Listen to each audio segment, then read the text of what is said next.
Bonjour à tous, encore une fois dans une nouvelle vidéo, cette fois-ci avec la deuxième partie de la leçon du discours rapporté.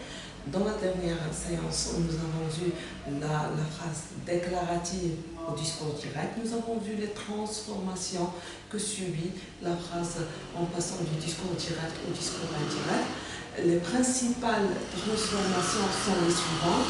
Au niveau de la ponctuation d'abord, le tiret, les guillemets sont remplacés par un point à la fin de la phrase.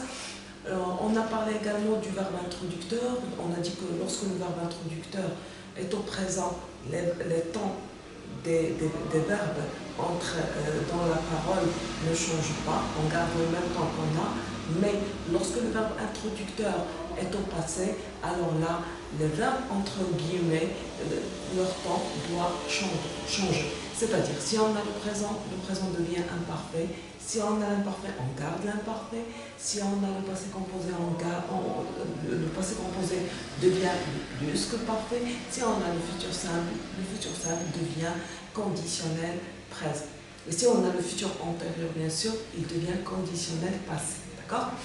Alors, pour l'autre changement s'opère au niveau des indicateurs spatio-temporels et je vous ai donné ce tableau, je vous ai demandé d'essayer de l'apprendre par cœur.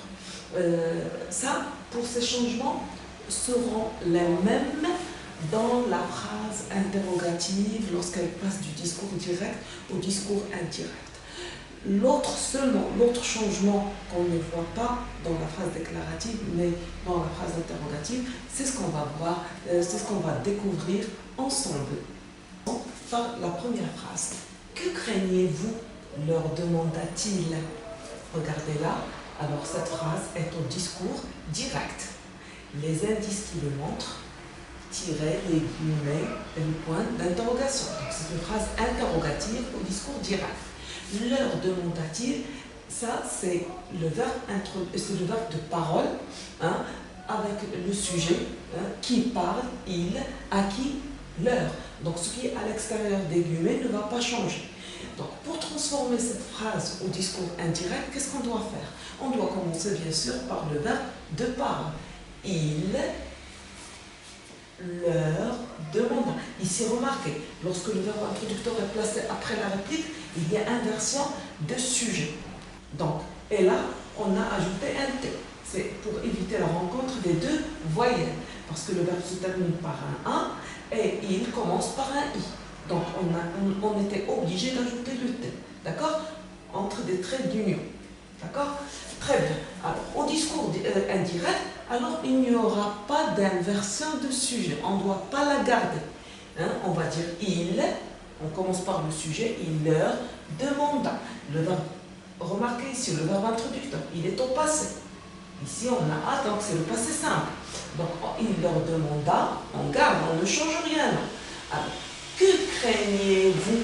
Donc, on a une phrase interrogative, qui commence par le mot interrogatif que. Alors, au discours indirect, que devient ce que? C'est-à-dire, vous craignez quoi? Quelque chose. Donc, que, on pose la question sur le complément d'objet direct. Alors, il leur demanda que devient ce. Hein? Et vous devient il, parce qu'il s'adresse à plusieurs personnes. Leur demanda. Talaba minhum. C'est plusieurs personnes, ce n'est pas une seule personne, ce n'est pas le vous de politesse. D'accord? Ce qu'il, il, alors c'est le verbe craindre, avoir peur. Yakhafu, il leur demanda ce qu'il craignait. Remarquez ici, craindre est au présent. Alors, au discours indirect, le présent devient imparfait. C'est ce qu'on a dans ce tableau. Présent devient imparfait. A-I-E-N-T. D'accord? Voilà pour la première phrase. Et la ponctuation, le point d'interrogation, les guillemets, le tiret, sont remplacés par un point à la fin de la phrase. Voyons la deuxième phrase, le deuxième énoncé. Êtes-vous menacé?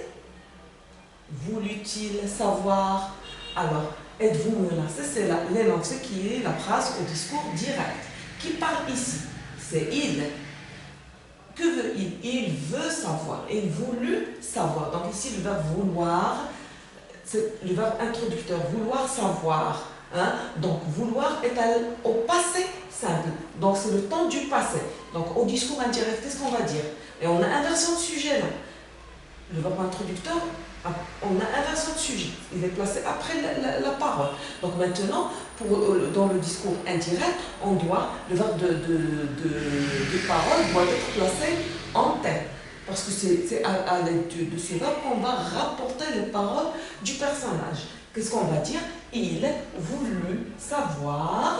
Alors, êtes-vous menacé? Qu'est-ce qu'on a? Est-ce qu'on a un mot interrogatif ici? Non, on a l'inversion de sujet. C'est une phrase interrogative. Point d'interrogation. Seulement ici, nous avons êtes-vous? Vous êtes? Êtes-vous? On a inversion de sujet. On a le sujet. Dina le verbe ou le sujet dialogue. Le fait, la phrase, c'est une phrase interrogative. Alors, au discours indirect, qu'est-ce qu'on va faire? Par quoi on va remplacer l'inversion de sujet? L'inversion de sujet devient si.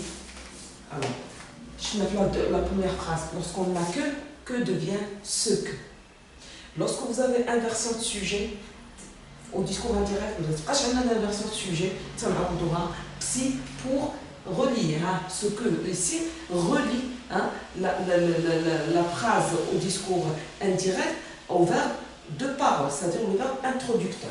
D'accord? Donc voilà. Il voulut savoir s'ils étaient. Alors, mère, vous devient il, et êtes-vous, vous êtes. Alors ici, on a le verbe être au présent. Il devient à l'imparfait. C'est-à-dire, vous êtes menacé, la voix passive. C'est le présent à la voix de la voix passive. Donc, je voudrais le verbe être. Donc, vous et ils étaient. Le présent, l'imparfait. D'accord? Ou menacé, c'est le participe passé, on le garde tel qu'il est, pas de changement. Et à la fin, on met un point. Toute la ponctuation, le tiret, les guillemets, le point d'interrogation sont remplacés par un point à la fin de la phrase. Le troisième énoncé. Qu'est-ce que je deviendrai demain? Se demandait-il. Donc il parle, c'est il. Que fait il? Il se demandait. Et là, le verbe introducteur. La parole, qu'est-ce que je deviendrai demain? C'est il qui parle, il parle de lui-même. Maintenant, on va rapporter les paroles de il au discours indirect. Donc on va dire il se demandait. Alors, on a le mot interrogatif, qu'est-ce que devient ce que? Qu'est-ce que devient ce que? Ce que quoi? On a le verbe introducteur au passé, c'est l'imparfait ici. Alors, qu'est-ce que je deviendrai? Ça, c'est le futur simple.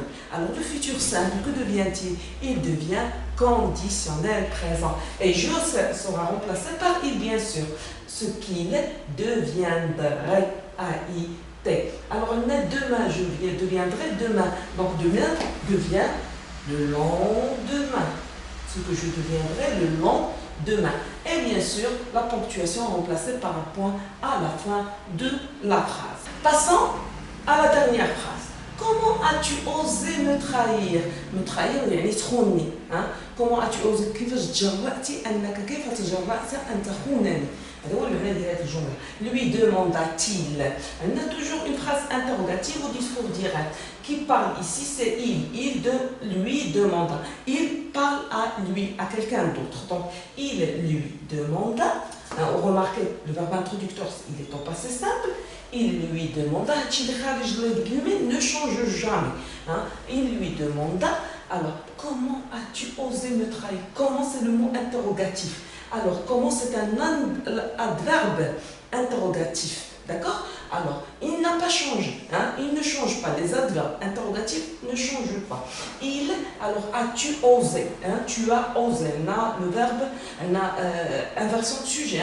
Parce qu'on pose une question, on a l'inversion de sujet, on dit le verbe oser au passé composé.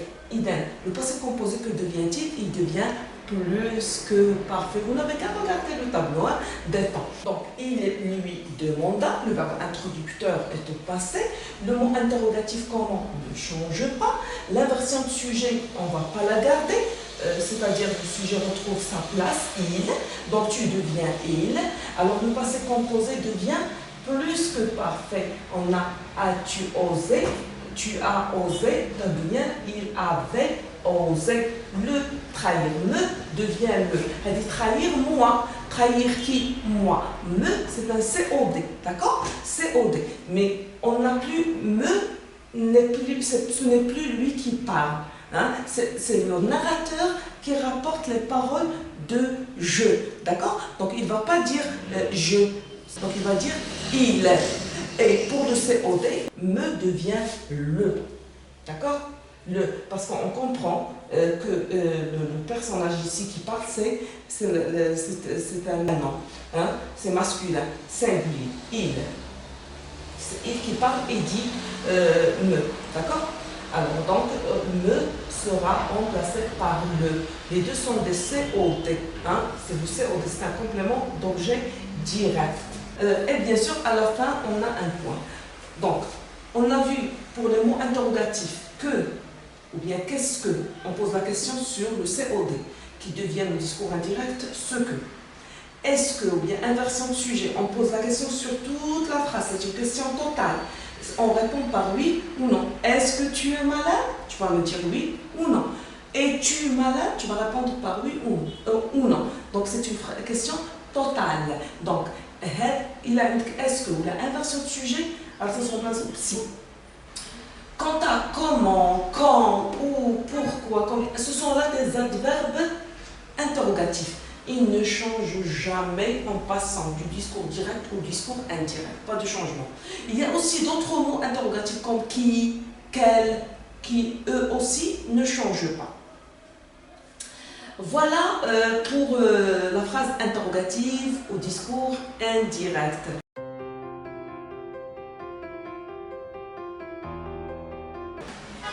Et on arrive à la phrase impérative, le troisième type de phrase. Alors comment on peut transformer une phrase impérative du discours direct au discours indirect? Voyons l'exemple suivant. Rangez vos affaires, demanda le professeur à ses élèves. Qui parle? C'est le professeur. À qui? À ses élèves. Que fait le professeur? Il demande. Donc, le professeur demanda à ses élèves quoi? Le professeur demanda à ses élèves de ranger leurs affaires. Alors, en passant du discours direct au discours indirect, les changements qui se sont opérés sur la phrase impérative sont les suivants. Pour le verbe qui est un impératif, il devient infinitif, précédé de la préposition de. On ajoute la préposition de. Dans la phrase déclarative, on a vu qu'on n'ajoutait que pour relier entre le verbe introducteur, le verbe de parole et la subordonnée, la parole au discours indirect. Dans la phrase interrogative, on utilise des mots interrogatifs, donc qui sont transformés en d'autres mots, en d'autres expressions. Et pour la phrase impérative, on ajoute la préposition de. Et le verbe qui était un impératif de se mettre à l'infinitif. Là, le professeur demande à ses élèves, donc les affaires des élèves. Hein, rangez vos affaires. Vos devient leur. Leur avec S. Leur est suivi d'un nom pluriel. D'accord? L'adjectif possessif. La deuxième phrase. Revenez le mois prochain, lui demanda le médecin. Ici, revenez, c'est le verbe revenir à l'impératif. En passant du discours direct au discours indirect, il se met à l'infinitif, précédé de la préposition de. Donc le discours indirect, le médecin, le verbe introducteur, le médecin lui demanda, ou le verbe à l'impératif, سنديروه à l'infinitif ولكن قبل منه تنحطوا la préposition de l'edo. Toutes les phrases impératives lorsqu'on les passe du discours direct au discours indirect. كاع les phrases اللي تتبدا un verbe à l'impératif. ملي تنحولوهم le discours direct. Le discours indirect, ضروري ما تنزيدو la préposition de ou le verbe اللي كان في l'impératif تولي à l'infinitif. Un autre changement dans cette phrase, pour l'indicateur temporel, le mois prochain. Le mois prochain devient le mois suivant. Pourquoi? Parce que le verbe introducteur est au passé. Le concret demande, le verbe introducteur au présent, le mois prochain ne devrait pas changer parce que arrivera le mois prochain. Au passé, l'indicateur temporel doit changer. Voilà pour la leçon du discours rapporté. Sur ce, je vous dis au revoir et à la prochaine vidéo. Au revoir.